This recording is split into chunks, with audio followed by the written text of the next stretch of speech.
According to its store page, Rainbow Skies is a fantasy RPG with turn-based battles and a humorous story. Immerse yourself in a colorful and vibrant world filled to the brim with friends and foes, murky dungeons, turn-based battles, towns, shops, and everything else your role-playing heart desires.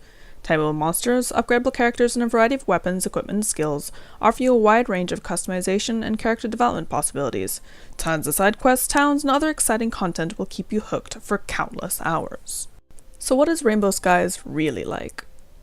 My initial impressions of Rainbow Skies weren't great, to say the least, but I pushed onwards, hoping it would get better as my characters developed and more game mechanics became available to me. I put about 4 hours into the game, and I'm still not feeling it. When a game recognizes that its dialogue is tedious to wade through and gives you an option to skip all of it, you know you've got a problem. Character exchanges are campy in the worst of ways, loaded with as much humor as a developer could force into the situation to the point of nauseam. The game is touted as an indirect sequel to Rainbow Moon, which came out over 5 years ago, and as such, the developers are using a more powerful engine that supports 3D character models and flashier animations. Sprinkled throughout are short cutscenes of 5 seconds or less that are nice to look at. There's no voice acting, just sound bites from characters and monsters alike. I won't talk much about the story because I used a lot of the skip option, but it features a team of young heroes who meet as a result of unfortunate happenstance. One thing leads to another, as they typically do in RPGs, until these little incidents accumulate into a world-saving plot. If you've been paying attention to the dialogue that has been scrolling as I've been talking, you might notice that a lot of this could have just been summed up into a few sentences rather than this pointless back and forth. The entire game plays out this way. Any exchange between characters will be padded out to the point that you just want to get to the bottom of things. Fortunately, the developers thought that a lot of people would feel this way, I suppose, because they included the skip function with the circle button, and then you can go back to your mission log and it'll tell you just the highlights of what could have just been said.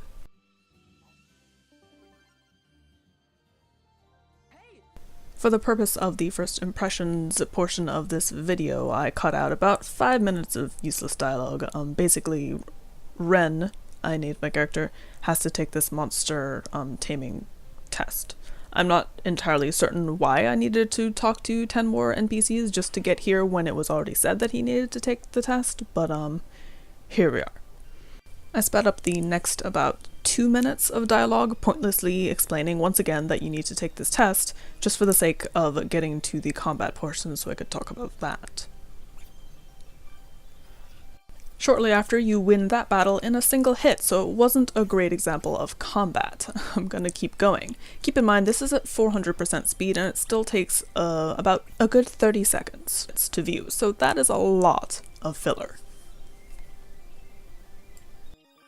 Alrighty, combat is uninspired. The action point system limits movement to a crawl. Where in most turn-based strategy games on a grid you can move and then attack, Rainbow Skies' system initially only lets you do one or the other. Leveling up allows you to do both, but by that point you're so fed up with the slow plodding nature of combat that it doesn't feel worth it. It really threw a wrench into the overall flow of the title. On top of that, combat controls are counterintuitive. I found myself pacing around the battlefield thanks to weird directionality with the D-pad.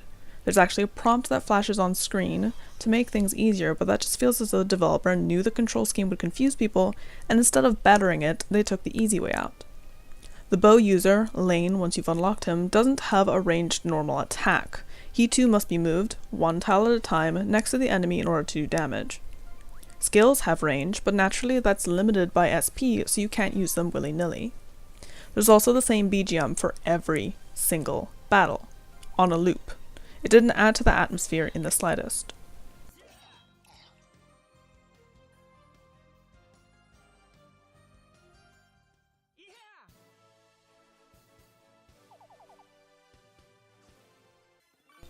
I realize I could have cut out these sections that I kind of blazed through, but I feel like it gives you guys a good sense of just how much I had to wade through as opposed to how much I was enjoying.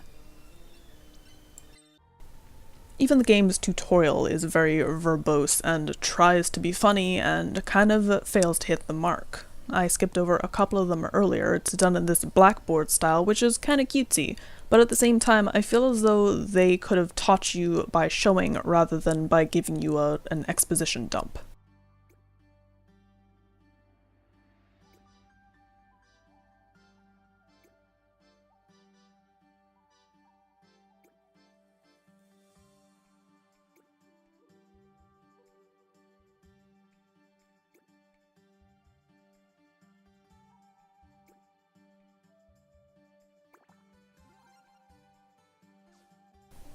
Just like in Rainbow Moon, inventory is incredibly limited. It can be upgraded one slot at a time, so until you've really sunk some time into the game, you'll constantly be juggling inventory.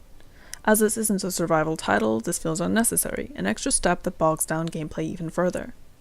As you adventure, you'll gain access to side quests, which are glorified fetch quests. Go here, do this, come back, all while fighting off monsters for 5 to 10 minutes at a time, depending on how many are on the field. This is standard of the RPG genre, arguably, but since the bulk of gameplay, the strategy combat, isn't great, there's no real incentive to complete anything but the main quests. All in all, this isn't an RPG I could recommend, especially not for $29.99 USD or your regional equivalent. There's so many other games that do it better and possibly cost less. If you're still interested in the game, I'll shut up and let you watch gameplay. As always, thanks for watching. Don't forget to thumb up the video and let me know what you think. Even if you're giving me a thumbs down, let me know what you think. I've been Don from NeedtoKnow Gamers. Stay in the know.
you.